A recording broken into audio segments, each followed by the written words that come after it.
I'm Hazel Wilson, 32, and for 5 years I've been serving pancakes at Sunnyside Diner while my family mocked my wasted potential. Every family barbecue became a showcase of their success and my apparent failure. Little did they know, between pouring coffee and taking orders, I was building something extraordinary. Their laughter at my expense would soon fade into stunned silence. Before I share what happened at our annual barbecue, let me know where you're watching from. Hit like and subscribe if you've ever been underestimated.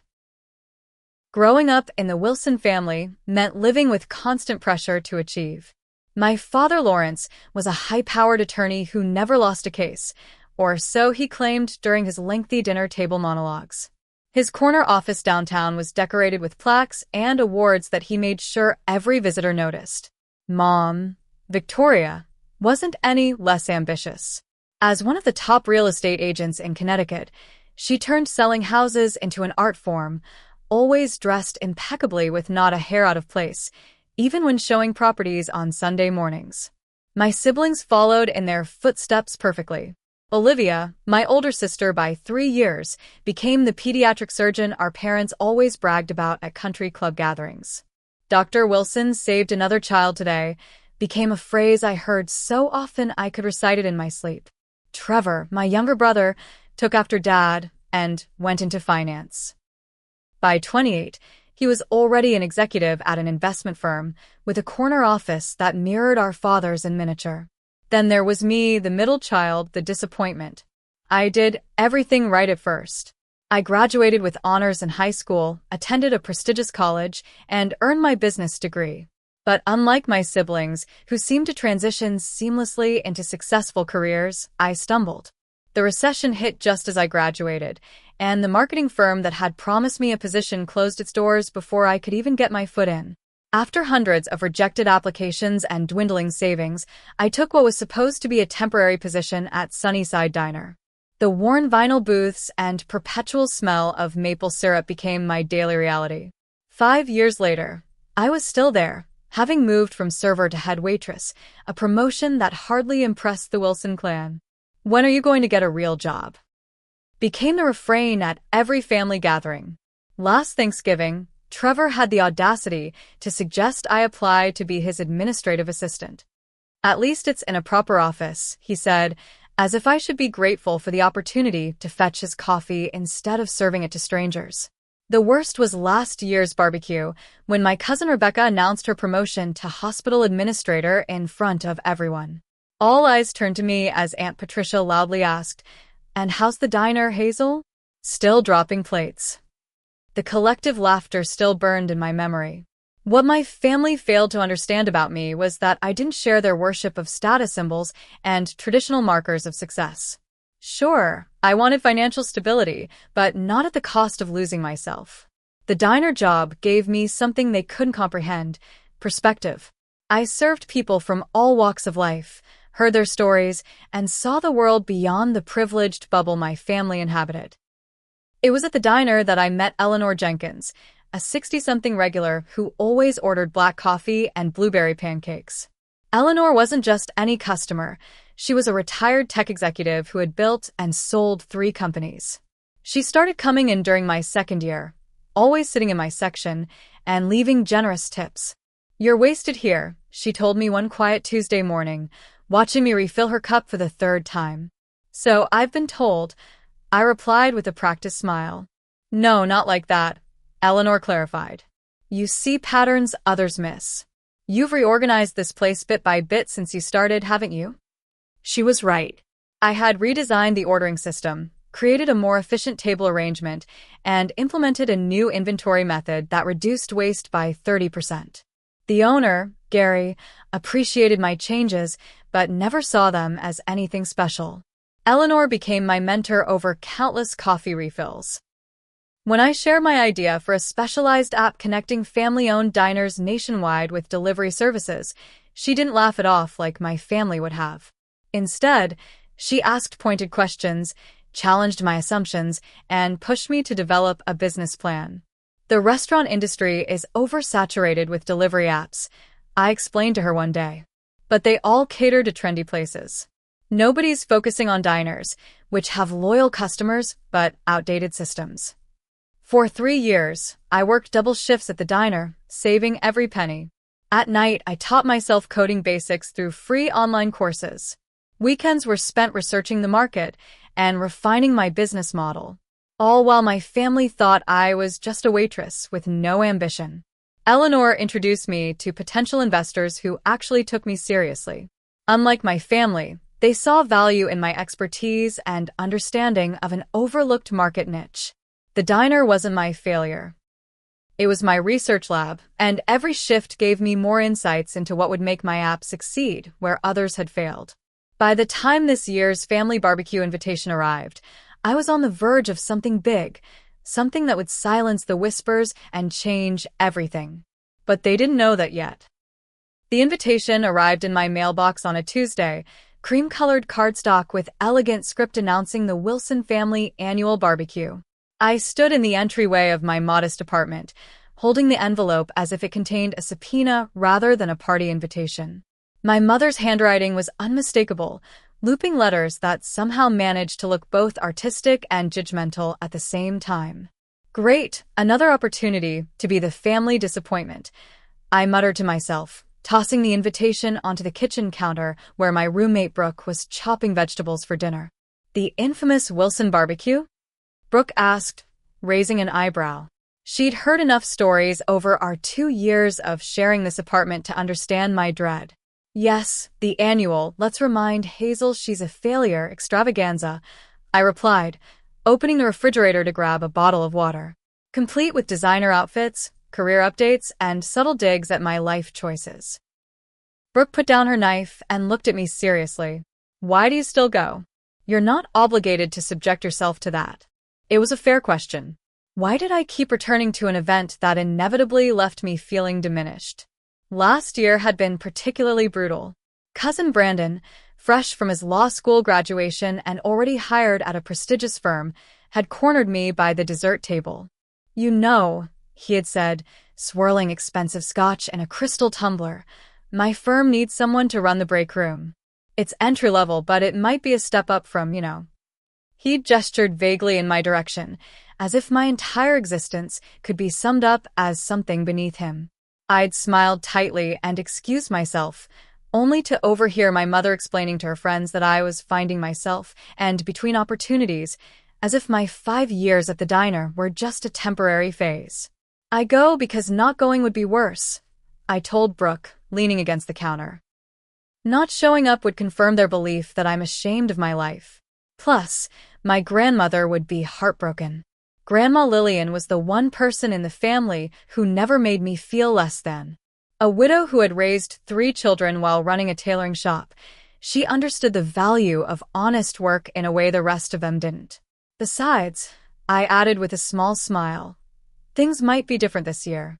What Brooke didn't know, what nobody in my family knew, was that yesterday I had reached a critical milestone. After years of development, testing, and pitching to investors, my app, Diner Connect, had secured its final round of funding. The platform would officially launch the morning of the barbecue, connecting over 200 family-owned diners with delivery services across 3 states initially, with plans to expand nationwide within a year. Eleanor had been instrumental in connecting me with Vincent Burke, a venture capitalist who specialized in food service technology. After months of meetings and presentations, he had finally committed $5 million to scale the business, with additional funding contingent on our first quarter performance. The timing couldn't have been more perfect, or more nerve-wracking. While my family would be setting up their grills and arranging their perfect garden furniture, I would be monitoring the app's launch metrics from my phone, praying that the years of work would pay off. That evening, I called Eleanor to share my anxiety about the upcoming barbecue. I'm not sure I can handle their condescension this year, I admitted. Not with everything else happening. What if the launch doesn't go well? Then I'll have to sit through their smugness, knowing they were right all along. Hazel, Eleanor's voice was firm through the phone, you've built something remarkable. Whether the first day goes perfectly or hits some bumps, you've accomplished more than most people do in a decade. Don't let their narrow definition of success cloud what you know to be true. She was right, of course. The next day, I went shopping for an outfit for the barbecue. Not the usual discount store dress I would wear to blend into the background, but something that made me feel confident. I found a sleek navy blue jumpsuit that was professional yet stylish, paired with red heels that matched my favorite lipstick. For once, I wouldn't try to make myself invisible. The morning of the barbecue, I stood in front of my mirror repeating the affirmations my therapist had suggested. I am worthy of respect. My path is valid. Their opinions don't define me. As I drove the 40 minutes to my parents' suburban home, my phone buzzed with updates from Ryan, the brilliant UI designer I'd hired 6 months ago who had become my right-hand person. The app had gone live at 8 a.m., and initial downloads were exceeding projections. Restaurants were already reporting their first orders coming through the system. With each mile closer to my parents' house, I felt a complex mixture of emotions: lingering anxiety about facing my family, excitement about my business launch, and a new sensation that took me a moment to identify: anticipation. For the first time, I was curious to see how the day would unfold, rather than dreading it. I pulled into the circular driveway of my parents' colonial-style home, already lined with luxury cars announcing the success of their owners. Taking a deep breath, I checked my reflection once more in the rearview mirror, applied a fresh coat of lipstick, and stepped out into the warm summer air, ready to face whatever the day might bring. The manicured lawn of my parents' home stretched out before me like a green carpet, dotted with clusters of relatives in summer attire that probably cost more than my monthly rent. White tents had been set up near the pool area, under which tables laden with food and drinks awaited the guests. A string quartet played softly in the background, because heaven forbid we have a simple family gathering with a playlist. "Hazel, you made it!" My mother's voice carried across the lawn as she approached, martini in hand. Victoria Wilson's blonde hair was perfectly styled, her sundress clearly designer, and her smile tight at the corners. "We weren't sure if you'd come, what with your schedule." She said schedule, as if my work hours were an inconvenient hobby rather than my livelihood. "I wouldn't miss it, Mom," I replied, accepting her air kiss near my cheek. "You look different," she said, examining my outfit with surprise. "That's a nice change from your usual, casual style." Before I could respond, my father appeared, distracted as always, phone in hand. "Hazel," he acknowledged with a brief nod before turning back to my mother.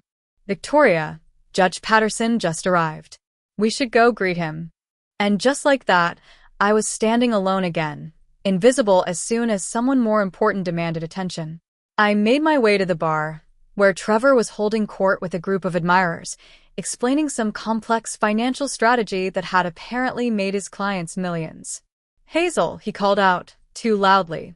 "Come join us." I was just telling everyone about the market fluctuations that no one saw coming except me. I approached reluctantly, accepting a glass of wine from the bartender. "This is my sister." Trevor introduced me to a woman in a tennis dress who I'd never met. "She works at what is it called again? A breakfast place?" "Sunnyside Diner," I supplied, keeping my voice even. Right, he nodded dismissively. Anyway, as I was saying about these investment opportunities, I drifted away from his circle and spotted Olivia showing off her new Mercedes to our cousins. As I passed, I caught snippets of conversation about the car's custom features and the exclusive dealership experience. "Hazel," Olivia waved me over with the enthusiasm of someone who's been caught not inviting you to something. "Don't you love the color? It's called Moonlight Silver. The waiting list was 6 months, but the dealer is a patient's father, so it's beautiful," I said simply, not knowing or caring about car specifications. "Thanks. Do you still have that used Corolla?" She didn't wait for my answer before turning back to our cousins. "So anyway, the massage function in these seats is incredible." The afternoon continued in this vein, a parade of subtle and not-so-subtle reminders of the hierarchy within our family. Aunt Patricia cornered me by the appetizer table, her eyes taking in my outfit with a mixture of surprise and something like suspicion. "Well, don't you look nice for a change?" she said, spearing a shrimp with a toothpick. "So, are you still at that diner, or have you finally found a real job?" "I'm still at Sunnyside, I replied, loading my plate with bruschetta to have something to do with my hands. Oh. Her disappointment was palpable. Well, I suppose there's dignity in all work. Though Brandon just made junior partner at Goldman Frost. Did you hear? I hadn't. I took a bite of bruschetta to avoid saying more. Yes, youngest junior partner in the firm's history. We're so proud. You know, they're always looking for support staff if you're interested. I could have Brandon put in a word. The conversation continued like this as we moved to the table set up for dinner. I found myself seated between Uncle Gerald and Cousin Rebecca, directly across from Brandon, whose smirk hadn't changed since high school. So, Hazel, Gerald began as the servers, hired for the event, of course, brought out the main course. Victoria tells me you're still waiting tables. Admirable staying power, I suppose. Most people would have moved on by now. I enjoy my work, I said simply, cutting into my steak. Rebecca patted my arm condescendingly. It's okay to admit it's just temporary, Hazel. We all understand the job market can be tough for general studies majors. Business administration, I corrected. My degree is in business administration. Right, of course, she nodded, clearly not having paid attention. Anyway, as I was telling everyone, the hospital board voted unanimously to approve my proposal for the new pediatric wing. $15 million under my management. The table erupted in congratulations while I quietly continued eating. My phone vibrated in my purse, but I resisted the urge to check it. Whatever updates Ryan had about the launch would have to wait. Speaking of careers, Brandon interjected, his voice carrying over the table conversations with practiced courtroom projection. Hazel, are you still working that diner job? The question hung in the air, deliberate in its phrasing. Not at the diner, but that diner job, as if it were a temporary position I'd taken in high school. A hush fell over the nearby tables as heads turned in my direction. I could feel the collective anticipation of my embarrassment, the familiar dynamic playing out as expected. Yes, Brandon, I am. I replied calmly. He chuckled, exchanging glances with Trevor. Don't you think it's time for something more ambitious? I mean, we're not getting any younger. Laughter rippled through the group, punctuated by my mother's nervous titter and my father's disinterested grunt as he checked his phone under the table. I felt the familiar burn of humiliation rise in my chest, but maintained my composure. 5 years ago, I might have excused myself to cry in the bathroom. 3 years ago, I might have fired back with a defensive comment. Today, I simply smiled and took a sip of wine. We all have different paths, I said finally. Some paths lead to corner offices, others to dead ends, Brandon replied, raising his glass in a mock toast that elicited more laughter. The conversation moved on to Trevor's recent trip to Bali and Olivia's upcoming medical conference in Switzerland. I sat quietly, finishing my meal and declining dessert. When I couldn't take any more, I excused myself, citing a need for fresh air. No one seemed to notice as I walked away from the table toward the garden at the far end of the property, where the sound of the string quartet faded, and I could finally breathe again. The garden had always been my refuge during family gatherings.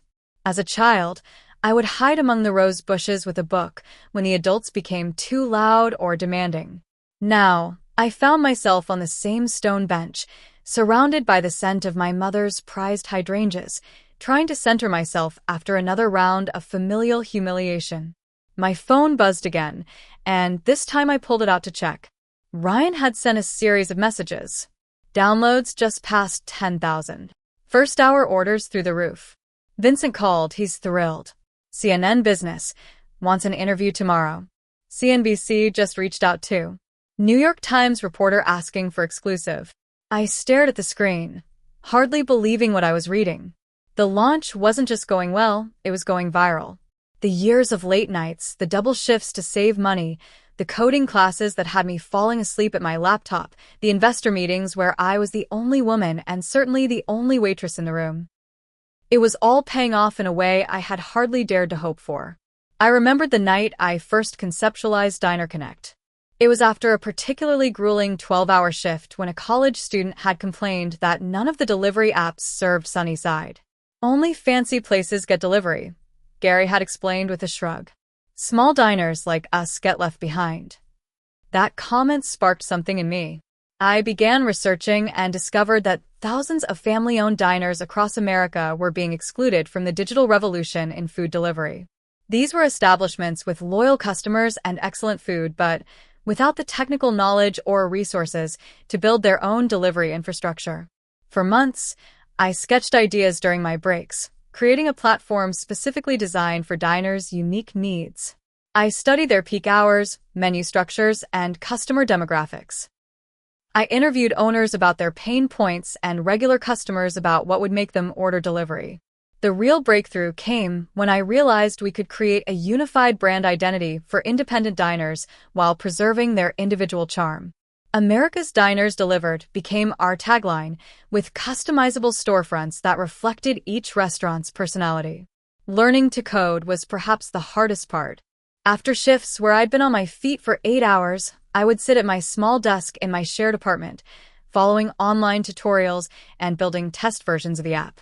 More than once, Brooke found me asleep on my keyboard in the morning.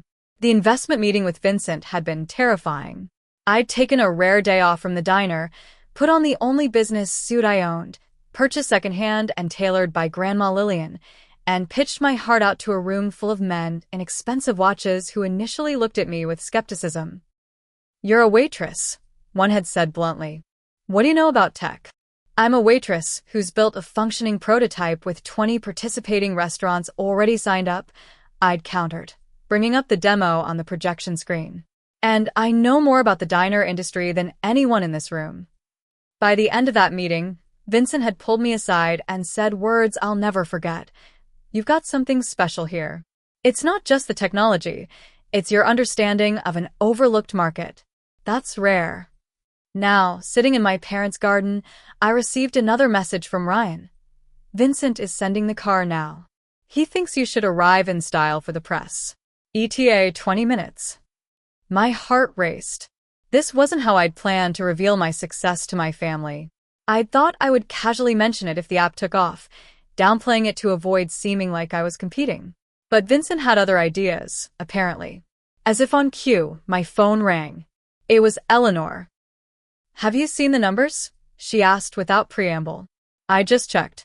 "It's incredible," I replied, still processing. Incredible doesn't begin to cover it. "You've hit a nerve, Hazel." The story of a waitress disrupting the food delivery industry is resonating. Social media is blowing up with diner owners sharing their experiences with the app. I glanced back toward the dinner tables, where my family continued their self-congratulatory conversations, oblivious to the fact that my life was transforming by the minute. "Vincent is sending a car," I told Eleanor.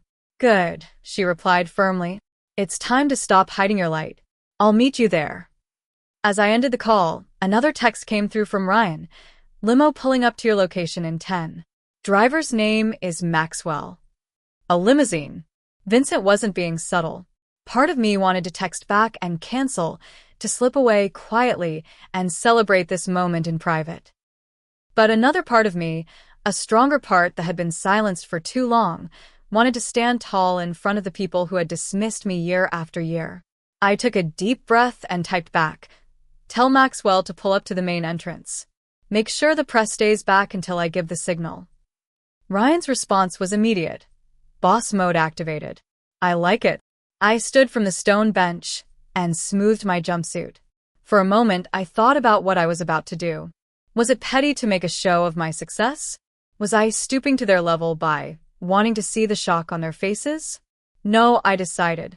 This wasn't about revenge.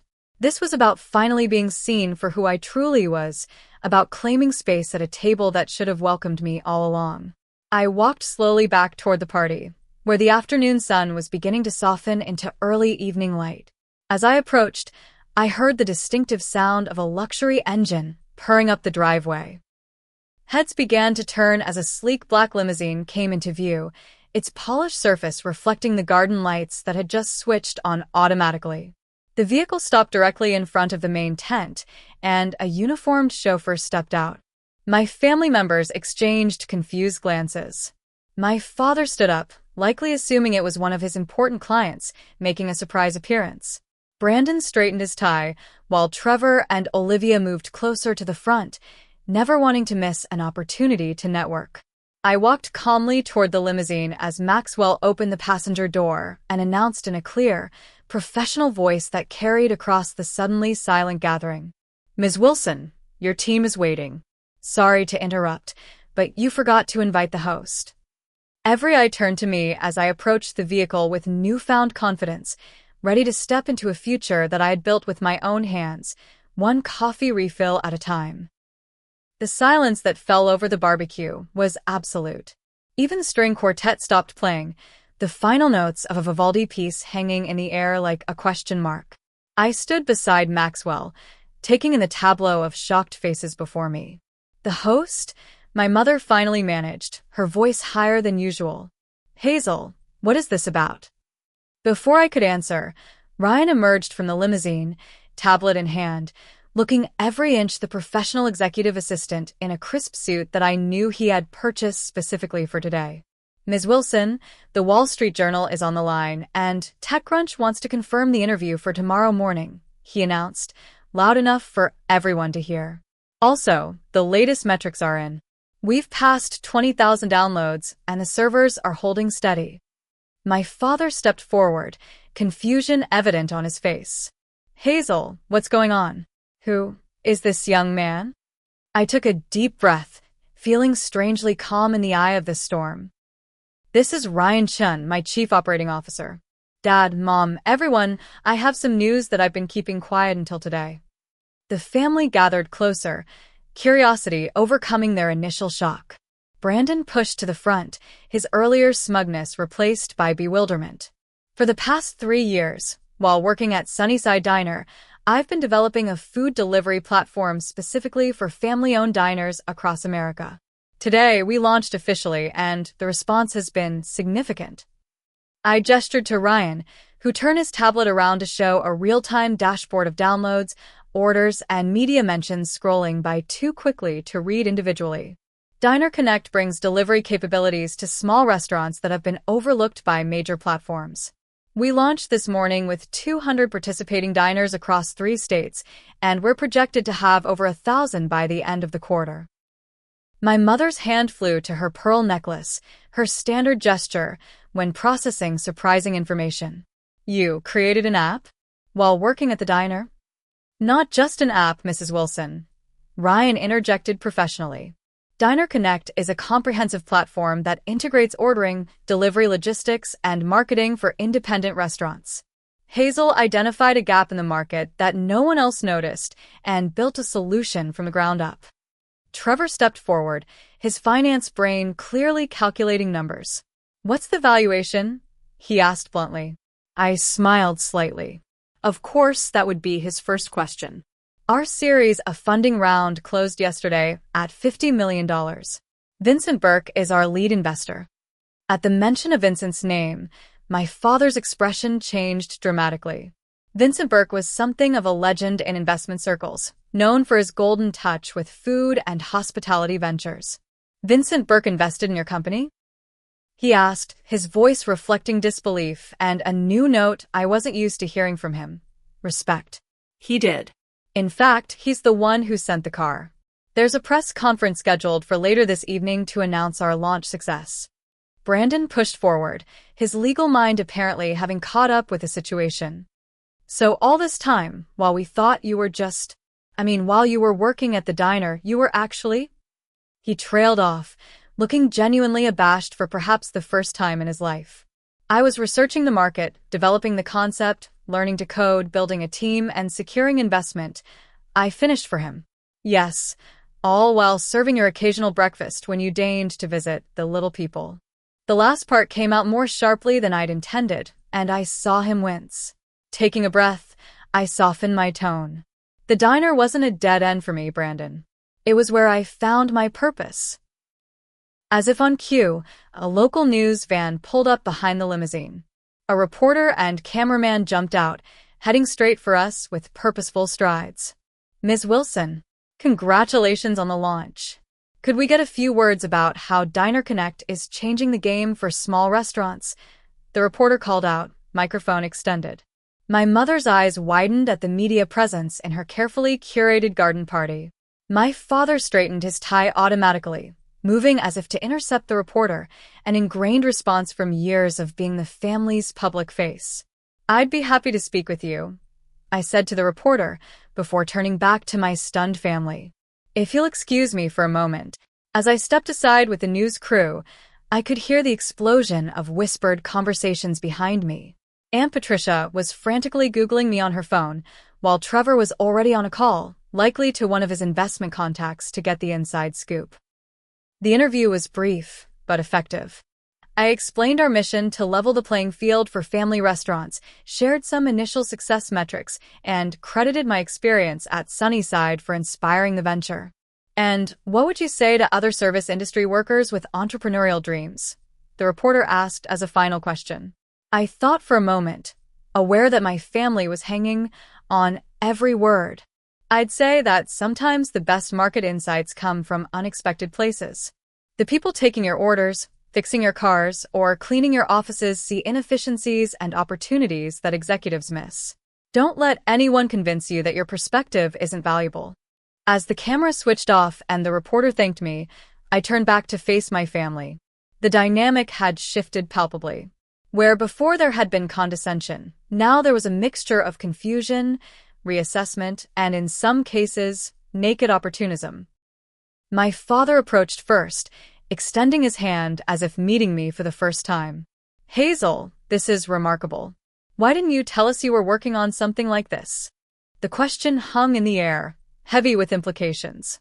Why hadn't I shared this significant part of my life with my family? The answer was standing all around us, in the form of people who had never shown interest in my work or aspirations before this moment. I needed to focus on building something real before announcing it. I replied diplomatically. Today was always going to be the reveal, one way or another. Brandon approached next, his earlier arrogance replaced with an awkward attempt at collegiality. "This is impressive, Hazel, truly. I'm sorry about what I said earlier. About the diner job. I didn't understand what you were really doing." I looked at him steadily. "The thing is, Brandon, the diner job was never something to be ashamed of, even without the app. That's what you're still not getting." He had the grace to look embarrassed, nodding slightly before stepping back. One by one, family members who had barely acknowledged me earlier now approached with congratulations, questions, and in some cases, thinly veiled business propositions. Uncle Gerald suddenly remembered he had contacts in restaurant supply chains. Cousin Rebecca thought her hospital might be interested in a partnership for patient meal delivery. Through it all, I maintained my composure, neither gloating nor dismissing them. This moment wasn't about revenge. It was about finally being seen clearly. As the sun began to set, casting long shadows across the lawn, Maxwell approached to inform me that we needed to leave for the press conference. As I prepared to depart, I saw Eleanor's car pulling up behind the news van. She had arrived, as promised, to support me during this pivotal moment. Looking at my family gathered around, their faces reflecting varying degrees of shock, respect, and recalculation, I realized that everything had changed. Not just my financial situation or professional standing, but the fundamental dynamic that had defined my place in the Wilson family hierarchy for as long as I could remember. Whether that change would lead to healing or merely a different kind of distance remained to be seen. But for the first time in years, I was walking away from a family gathering with my head held high, not because I had finally gained their approval, but because I no longer needed it. The evening air had cooled slightly as the barbecue transformed into something entirely different from what anyone had expected.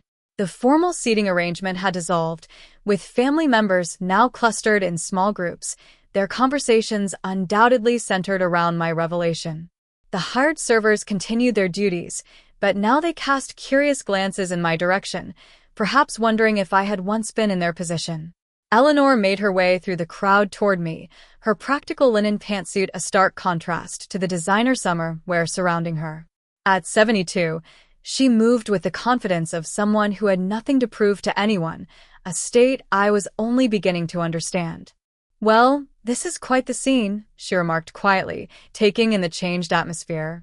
Not exactly how family BBQs usually end up, I imagine. Definitely a first for the Wilson annual gathering. I agreed, feeling a surge of gratitude for her steady presence. As Eleanor and I spoke, my mother approached, her social smile firmly in place, but her eyes revealing confusion and something that looked almost like hurt. "Hazel, darling, you should have told us about this venture of yours," she said, voice pitched to sound supportive rather than accusatory. "We would have helped, connected you with the right people." Before I could respond, Eleanor extended her hand. "You must be Victoria. I'm Eleanor Jenkins, Hazel's mentor and first angel investor. Your daughter has remarkable business instincts." My mother's eyes widened slightly at Eleanor's name. Even she recognized the former tech executive whose retirement from her third successful company had made national news. "Eleanor Jenkins? The Eleanor Jenkins? I had no idea you and Hazel were acquainted." "More than acquainted," Eleanor replied smoothly. "We've been working together for 3 years." Hazel's concept was the most innovative approach to food service technology I'd seen in a decade. As my mother processed this information, visibly recalibrating her understanding of my life, my father joined us, followed closely by Trevor, whose networking instincts were clearly in overdrive. "Miss Jenkins, it's an honor," my father began, shaking Eleanor's hand with the firm grip he reserved for important clients. "Lawrence Wilson, I've followed your career with admiration. Your work with integrated supply chain management was groundbreaking." Eleanor acknowledged him with a nod. "Thank you. Your daughter has inherited that same innovative thinking." Her analysis of the gaps in the current delivery marketplace was spot on. Trevor stepped forward, business card somehow already in hand. "Trevor Wilson, Apex Investments. We should discuss potential synergies between our firms and Diner Connect." I suppressed a smile at how quickly my brother had shifted from mocking my career to seeking business opportunities. Eleanor, to her credit, accepted his card with polite neutrality. "Perhaps another time," she said. "Tonight is about celebrating Hazel's achievement." As if summoned by her words, Ryan approached with more updates. "The servers are handling the traffic beautifully, and we've just signed our 250th diner. Also, the media is gathering at the venue for your statement." Maxwell stood by the limousine, door open, a gentle reminder that we had places to be. The juxtaposition wasn't lost on me. After years of being the person waiting on others, others were now waiting on me. "We should go," I said to Eleanor, before turning to my family.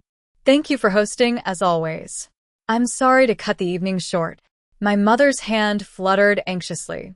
"But you can't leave yet. We haven't even had dessert. And everyone wants to hear more about your company." She stumbled slightly over the last word, as if still adjusting to the concept that I had founded something significant. "There will be other opportunities," I assured her, already moving toward the waiting car. Olivia intercepted me, her expression more genuine than I'd seen in years. "Hazel, wait. This is incredible, what you've done. I wish I'd known. I feel like I've missed so much of your life." There was real regret in her voice, and for a moment, I glimpsed the sister I'd been close to as a child, before achievements and status had created a gulf between us. "It's not too late," I told her quietly. "But we'll need to build something new, not based on comparisons or competition." She nodded, understanding passing between us. "I'd like that." As I continued toward the limousine, Brandon approached, looking uncharacteristically humble. "Hazel, I owe you a real apology.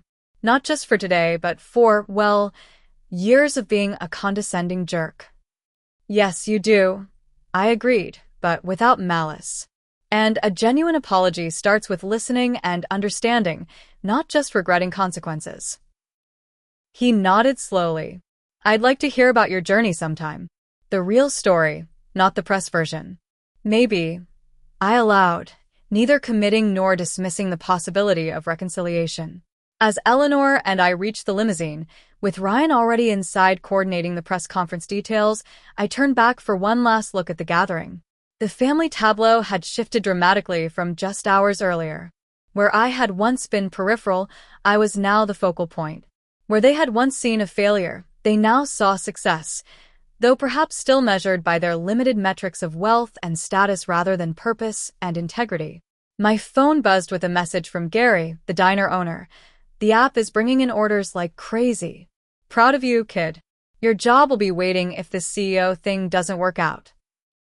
I smiled at his message, appreciating that even in his congratulations, Gary remained pragmatic and unpretentious, qualities I'd come to value during my years at Sunnyside.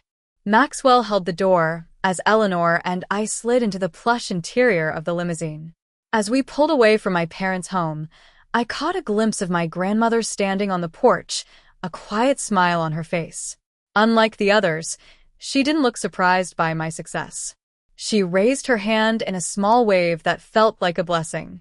Eleanor patted my knee as the gates of the estate disappeared behind us. So, how does it feel? Being the success story no one saw coming. I considered her question carefully. Validating, certainly, but also clarifying. I've spent years trying to prove my worth to people who were measuring by the wrong metrics all along. And now, she prompted, now I'm building something that matters, with people who see value where others didn't. That feels like the real success. As the limousine carried us toward the press conference, where I would officially introduce Diner Connect to the world, I realized that the most significant transformation wasn't my new business status or financial prospects. It was the internal shift from seeking external validation to recognizing my own worth, a lesson that had begun during those early mornings at Sunnyside Diner, serving coffee with dignity and purpose that my family had never understood until today. 6 months after the barbecue revelation, the offices of Diner Connect occupied the entire 10th floor of a downtown building with views of the river. What had begun as a simple idea now employed 47 people, connected over 1,200 diners nationwide, and processed thousands of orders daily. The journey from concept to thriving company had been exhilarating, exhausting, and more fulfilling than I could have imagined. My corner office was intentionally modest, with glass walls that kept me connected to the team rather than isolated in executive splendor. I had decorated it with mementos that reminded me of our roots: a vintage Sunnyside Diner coffee mug, a framed copy of our first order ticket, and a wall of photos featuring diner owners whose businesses had grown through our platform. Many of the staff I'd hired came from service industry backgrounds. Gary's niece Cassidy managed our customer support team. Roberto, once a short-order cook, now headed diner relations. Ryan had been promoted to COO, his organizational genius helping to scale our operations smoothly. One of my proudest achievements was our employment model. All staff received equity in the company, fair wages, and benefits that included education assistance. Several team members were earning degrees while working with us, their career paths unfolding in ways their families might never have expected. As I reviewed the quarterly reports on a bright winter morning, my assistant Marissa knocked on my door. "Your sister is here for lunch," she announced. "And you have that scholarship committee meeting at 2. "Thanks, Marissa. Send her in, please." Olivia entered, dressed in surgical scrubs rather than her usual polished attire. "Sorry about the outfit," she said, giving me a quick hug. "Emergency appendectomy ran long." "No worries," I replied, genuinely happy to see her. "The hospital's not far?" "Just 3 blocks. I can be door to door in under 10 minutes, which makes these lunch meetings possible." These monthly lunches with Olivia had become an unexpected gift of the past 6 months. After the barbecue, she had reached out first, sending a simple text: "I miss my sister. Can we start over?"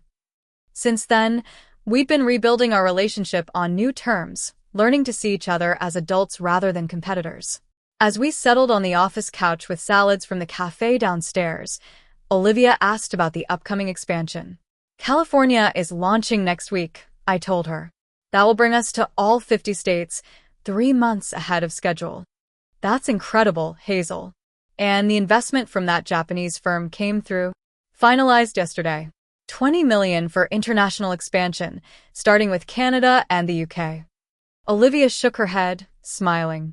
"I still can't believe my little sister is casually discussing millions in international investment while eating a Caesar salad." Sometimes I can't believe it either, I admitted. But then I remember all the nights coding until my eyes burned, and it feels earned rather than surprising. Speaking of family, Olivia said, her tone shifting slightly, Mom called me again about Thanksgiving. They really want you to come. The holiday question. It had been hovering unspoken between us for weeks. After the barbecue revelation, my relationship with my parents had entered uncharted territory. My father had attempted to engage with my business success, sending articles about the food delivery industry and making awkward overtures about introducing me to his contacts. My mother had vacillated between pride in my achievements and hurt that I had kept them secret. I'm still thinking about it, I replied honestly. Some relationships have been easier to recalibrate than others. Olivia nodded understanding. For what it's worth, they're trying. In their limited, Wilson family way. I know they are. And I appreciate you not pushing. Our conversation shifted to lighter topics as we finished lunch. After Olivia left for the hospital, I prepared for the scholarship committee meeting, one of my favorite new responsibilities. The Diner Connect Service Industry Scholarship Fund had been my first initiative after securing profitability. The program provided financial support and mentorship to service workers developing entrepreneurial ideas, especially those overlooked by traditional funding sources. Today, we would select our second cohort of recipients, 20 individuals whose applications had shown the same spark of innovation born from practical experience that had inspired Diner Connect. As I gathered my materials, I glanced at the framed article on my wall from Business Insider. From waitress to CEO, How Hazel Wilson Revolutionized Food Delivery. The journey had been remarkable, but the headline still missed the most important part of the story. Being a waitress hadn't been a hardship to overcome on my path to success. It had been the essential experience that made that success possible. Every coffee refill, every customer interaction, every early morning shift had taught me something valuable about service, efficiency, and human connection. My phone buzzed with a text from Eleanor. Dinner still on for night? Bringing the contract for the foundation. Eleanor and I were establishing a nonprofit focused on supporting small, independent restaurants, preserving the unique character of local food cultures while helping owners adapt to changing markets. It would be our next chapter together, extending our work beyond the technology platform to community building. Absolutely, I replied. 7 p.m. at Giovanni's. The mention of the restaurant made me smile. Giovanni's was where Brandon and I had met for coffee 3 months after the barbecue, his first genuine attempt at apologizing for years of condescension. Our relationship remained cautious, but he had shown surprising humility, admitting that his view of success had been narrow and status-driven. I measured everything by titles and salaries, he had confessed. I never considered that real innovation might come from understanding problems at ground level. Not everyone in the family had managed such reflection. Aunt Patricia still made pointed comments about how lucky I had been. Uncle Gerald continued to send unsolicited business advice. Trevor had eventually stopped trying to insert himself into my investor meetings after being politely but firmly redirected several times. As I headed into the scholarship committee meeting, I reflected on how much had changed in such a short time. The external trappings of success, the office, the investments, the media attention, were gratifying, but they weren't the true measure of growth. The real transformation had been internal. Learning to value my own path, to trust my insights, and to build success on my terms rather than chasing someone else's definition of achievement. That evening, as Eleanor and I finalized plans for our foundation over dinner, she raised her glass in a toast. To seeing value where others don't, she said, and to having the courage to build something new. I clinked my glass against hers, grateful for her mentorship and friendship, and to redefining success on our own terms. Later, as I drove home to my new apartment, comfortable but not ostentatious, in a neighborhood I loved, I thought about the question the scholarship applicants had been asked to address. What lesson from your service industry experience would you apply to your business vision? My own answer had evolved over time, but had crystallized during these months of growth and reconciliation. True success isn't measured by status symbols or others' approval, but by creating value that honors your unique perspective and contributes meaningfully to people's lives. The diner hadn't been a detour on my path to success. It had been the essential journey that made that success possible and meaningful. Every family gathering where I'd felt diminished, every condescending comment about my temporary job, every moment of doubt, they had all contributed to the resilience and clarity that now defined my approach to business and life. As I pulled into my parking space, I thought about the upcoming holiday decision. Perhaps it was time to attend another family gathering, not to prove anything or seek validation, but simply as the person I had become, someone who understood her worth regardless of external judgment. The most powerful response to being underestimated isn't resentment or revenge, but living fully in your own authentic success, creating space for others to do the same. That was the legacy I wanted Diner Connect to represent, beyond profit margins and market share, a testament to the value of seeing opportunities where others saw only limitations. Have you ever been underestimated by the people who should have believed in you most? How did you respond to that challenge? I'd love to hear your stories in the comments below. Remember, sometimes the path others mock becomes the journey that defines your greatest strength. Thank you for listening to my story today. If it resonated with you, please like, subscribe, and share with someone who might need this reminder of their own worth. Success isn't about impressing those who doubted you. It's about becoming exactly who you were meant to be.